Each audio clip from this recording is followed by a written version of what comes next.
Saudações investidores. Bitcoin agora cotado a $44.200. Bitcoin que tem dump rompendo a região do triângulo e os 45k. Hoje meu principal objetivo vai ser falar sobre oportunidades de acumulação e as perspectivas para as próximas horas. Bem-vindos a Investidor Moderno.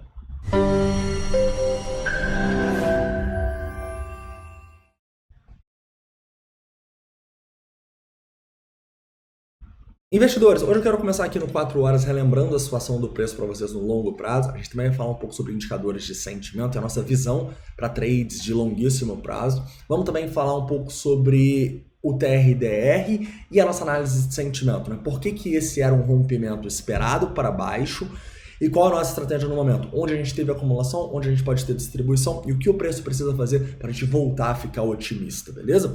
Lembro para você, se você ainda não tem conta no TRDR e não consegue ver os meus indicadores, cara, recomendo fortemente que você vá nos primeiros links da descrição, crie sua conta com 7 dias gratuitos e no segundo link vai ter o canal aqui com todos esses meus indicadores, tá bom? E com tutoriais sobre eles. Então, se você ainda não tem TRDR e não acompanha esses indicadores, cara, você tá perdendo, beleza? Então vai nos primeiros links da descrição. E antes de começar, não esquece aí de deixar o like e se inscrever no canal. Vamos lá, investidores, vamos começar no 4 horas aqui, relembrando vocês que a gente continua numa tendência aqui no Bitcoin de alta, né, nas últimas semanas, e uma tendência sustentada por muito suporte no VPVR, né?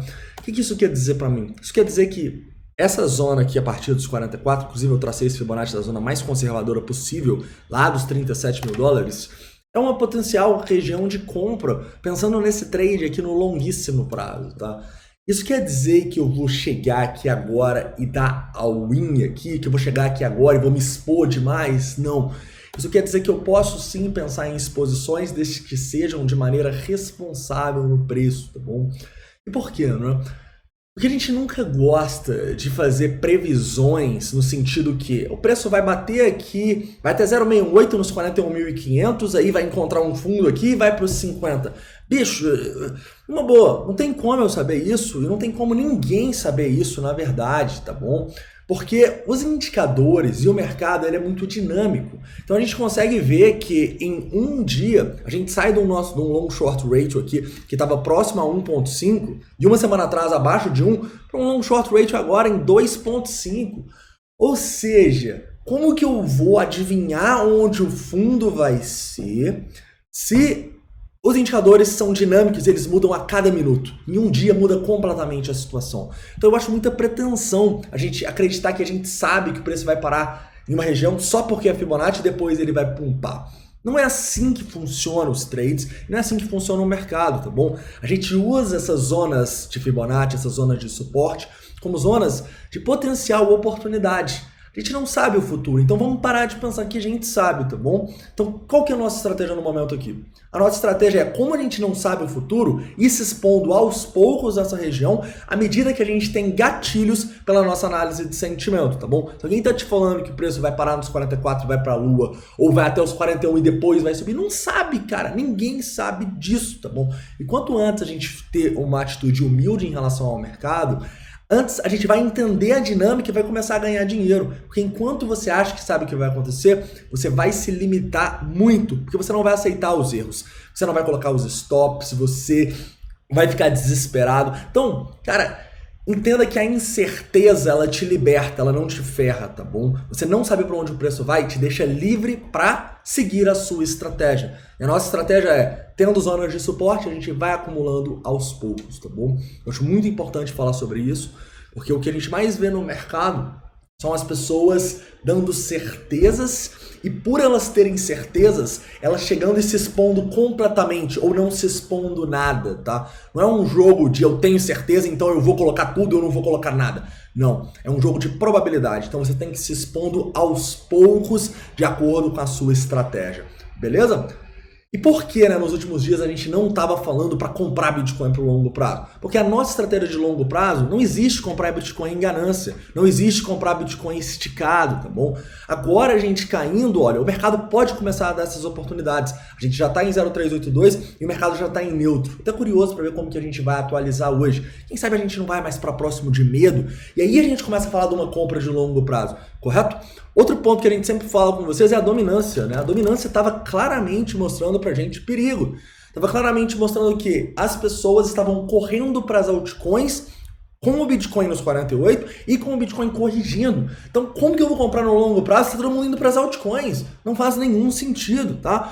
E a gente está até tendo uma alta bem legal hoje aqui de quase 2% na dominância, mas ela ainda está baixa, pensando historicamente falando, tá? Então vamos ver o que vai acontecer aí nessa correção. Se essa dominância continuar subindo é muito bom, se ela voltar a cair aqui e perder o fundo, para mim, ferrou, igual era o caso se ela perdesse esse fundo aqui, como ela perdeu, correto? Outro indicador muito claro que a gente sempre usa para exposição no longo prazo é o nosso long short ratio. Um long short ratio em 2,5, até deu uma diminuída aqui, 2,45. Não é um indicador que me deixa confortável em chegar e me expor demais agora, tá? Pô, então a gente tem vários indicadores de longo prazo mostrando pra gente que a gente pode continuar essa queda e pode vir mais, né? Então por que você começou a se expor? Primeiramente porque eu não chego e vou expor 20% agora, eu vou expor pouco, muito pouco, para começar a pesar, começar a comprar no suporte, né? Além disso, a gente muito claramente tem muitas liquidações e vendas a mercado, tá?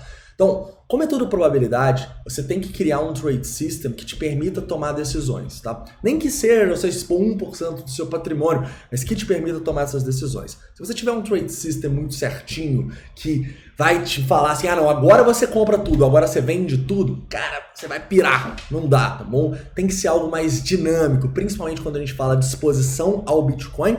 Isso se você gosta do Bitcoin igual eu e quer estar exposto em prazos maiores, beleza? Então lembre-se disso. Outro ponto muito importante que a gente poderia destacar aqui no Bitcoin é o rompimento bem feio que a gente teve para baixo do triângulo, né? Então vamos voltar aqui, vamos colocar em tempos gráficos menores para a gente dar uma olhada nesse triângulo, olha só. A gente tinha aqui, né, a linha de tendência de alta desse triângulo, a gente rompeu ela com força, com volume, inclusive está formando um pivô abaixo dela. Desculpe, tá formando um pivô abaixo dela. Então a situação não é nem um pouco bonita, tá bom? A situação é preocupante aqui pela análise técnica e como a gente vinha falando, né? Enquanto a gente não passasse aqui pelo menos dos 47, realmente não tinha muita perspectiva aqui para o Bitcoin com o sentimento piorando tanto igual tava, tá bom? Lembre-se, depois de grandes volumes, vem grandes responsabilidades. Então se a gente vem aqui do nada e rompe para cima de volta essa região aqui dos 45.600, desculpe, seria importante para mim, tá? Não faria eu comprar o Bitcoin nesse rompimento aqui. Tá? Como vocês sabem, quando a gente está nessas quedas aí, liquidando muito, eu gosto de ir comprando embaixo. Mas, na minha visão, já seria uma demonstração de que as coisas podem estar mudando, tá bom? Antes disso, cara, se você não é um trader experiente, se você não tem uma estratégia mais arriscada de comprar nas liquidações enquanto o preço vai caindo, cara, veja de camarote aí que a briga promete ser feia, né? E por que o Bitcoin está caindo tanto? Um dos motivos, né? Além, é claro, do long short ratio, entre outros. E o que pode salvar a gente aqui, né? S&P 500, tá? O S&P 500 nesse momento está tendo uma queda de 1,38%, é uma queda bem significativa, né? Mas mesmo assim, olha só, o S&P 500 está numa tendência de alta também. Então repara que o Bitcoin está testando 0,382, o S&P 500 está indo lá testar também, tá? No fundo no mesmo local e tal. Não está muito semelhante a situação. O Bitcoin só é um pouco mais volátil do que o S&P, tá? Então, eu acredito, né? Se a gente não tiver uma surpresa muito grande, igual, por exemplo, essa semana, a surpresa foi a questão aí da diminuição patrimonial mais rápida do que o esperado do Fed, né? Então, se não tiver uma surpresa assim, provavelmente eu acredito que a gente encontre suporte nessa região para continuar a alta. Mas não sabemos disso, então a gente tem que estar preparado para qualquer cenário, tá bom? Então a gente precisa ter um cenário. O que a gente vai fazer se o S&P 500 fizer isso aqui e o Bitcoin perder fundo? E o que a gente vai fazer se o S&P 500 fizer isso aqui e provavelmente salvar o Bitcoin para o Bitcoin romper os 48? Então pensa nos dois cenários, tá? E não é quando chega na hora que você tem que tomar a decisão. Você já tem que ter uma noção do que você vai fazer antes. E é por isso que a gente ama análise técnica. A gente sabia que os 44 mil dólares era uma zona importante. Por quê? Porque pensou na nossa cabeça? Não. Porque a 0382 é análise técnica, porque tem muito suporte pelo VPVR, porque tem médias importantes lá que a gente utiliza. Ou seja, eu não uso análise técnica para falar que o preço vai bater no 0,68 e vai para 50 mil dólares, ou que agora a gente só vai parar nos 44 para subir. Não, eu uso ela para planejar os pontos onde eu vou tomar a decisão da minha estratégia. Eu não uso ela para prever o futuro. Deu para entender a diferença? E é uma diferença, assim, que parece sutil, mas para mim é o passo que você tem que dar para sair de um trader torcedor para um trader consistente, um trader que vai fazer o que o mercado te mostra, não o que ele quer que o mercado faça. Beleza? Então vamos lá. Então o S&P 500 pode salvar e pode ferrar, isso aí vocês já sabem há bastante tempo, tá ferrando aí nos últimos 2 dias, tranquilo? Continuando para finalizar, falando um pouquinho aqui sobre a nossa análise de sentimento. Primeiramente, eu acho que é extremamente importante a gente lembrar que esse rompimento não pode ser surpresa para ninguém. Beleza, o S&P 500 ajudou e tal, mas a gente estava dando todas as pintas desse rompimento para baixo aqui, né? Então, a gente estava vendo o nosso long short rate sair dos 1.4 e ir para 2.5, que é um patamar alto, elevado, né? Um patamar que gera preocupação na gente, até mesmo pensando no longo prazo. A gente estava vendo isso também com o nosso Open Interest subindo, então estava tudo feio, né? Tava tudo mostrando que esse rompimento para baixo ia acontecer. Não suficientemente, olha o que tem quando a gente rompe para baixo os 45 e vai testar de novo os 45 acima. Galera, olha essa barreira que a gente criou aqui. Vocês conseguem ver isso aqui? Isso aqui são muitas ordens de instituições acima fazendo pressão vendedora no preço. Então se a gente está cheio de ordem acima, as instituições tentando vender aqui, olha só, qual que é a maior probabilidade numa nova tendência de baixa que a gente assumiu aqui? O preço continuar caindo, tá bom? Então, não pode ter sido surpresa para quem estava acompanhando os indicadores de sentimento, essa queda estava bem clara. A gente, inclusive, pegou um short nesse movimento de queda que eu vou comentar no Instagram hoje, lá no Reels, tá? E que a gente já realizou o short, tá bom? Acabamos realizando aqui nesses 44.400. E vamos aguardar agora para ver, tá? As oportunidades que eu vejo aqui são muito claramente potenciais vendas, se a gente começar a recuar aqui e ter algo semelhante igual foi aqui. Inclusive já começou, tá bom?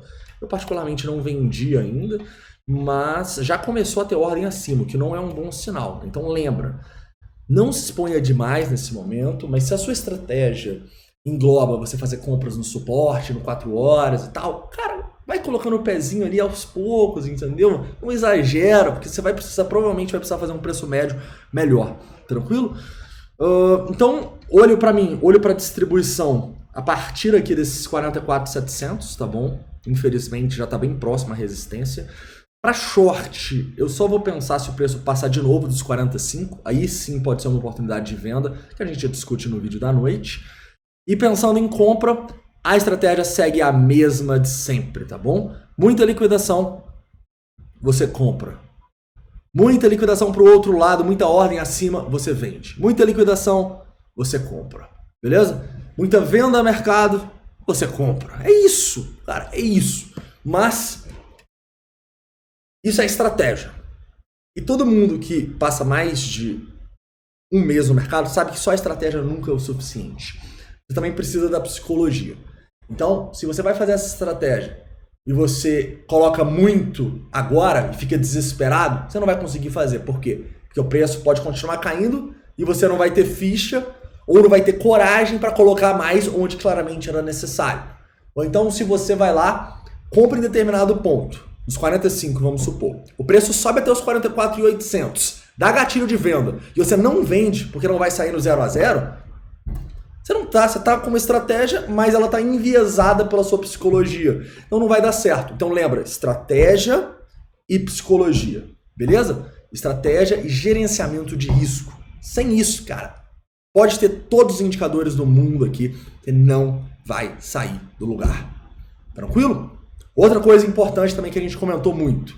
Para de achar que você sabe o futuro. Para de achar que o preço vai parar na média X ou na média Y ou 0,618 ou caralho que seja, bicho. Ele não tem que parar ali e você achar que ele vai parar só por causa de uma média, de um Fibonacci, cara, não vai, não vai. A gente pode usar isso a nosso favor, desde que a gente entenda que possa ser uma zona de suporte, que a gente fique de olho para tomar nossa decisão nessa zona. Mas não é por causa disso que o preço vai parar e vai voltar a subir, tá bom? Lembra, o preço está muito mais ligado ao que os players do mercado fazem do que necessariamente uma média móvel, ou um Fibonacci, ou qualquer indicador técnico que seja, né? Afinal, o que você acha que pesa mais? Um RSI na sobrecompra, na sobrevenda, ou um long short ratio de 2,5, um long short ratio de 0,6? O que você acha que pesa mais? O que realmente está acontecendo no mercado ou o que um indicador arbitrário que alguns traders utilizam está mostrando? Né? Então, eu fortemente recomendo que quem ainda não conhece a análise de sentimento conheça, tá? E o primeiro passo para isso é criar sua conta no TRDR e ganhar os 7 dias gratuitos. Vai estar no primeiro link da descrição, beleza? Então é isso, um forte abraço. A gente se vê às 4 horas no meu Instagram, onde eu vou explicar um pouco do short que a gente fez ontem no Bitcoin. E antes das 8 horas tem vídeo aqui atualizando essa situação. Para resumir, acumulem nas liquidações com responsabilidade, o sentimento não tá legal e olho para rompimentos ali fortes, pelo menos os 45.600 para a gente começar a ficar um pouco mais otimista. Antes disso a situação é crítica, beleza? Então um forte abraço e a gente se vê daqui a pouquinho.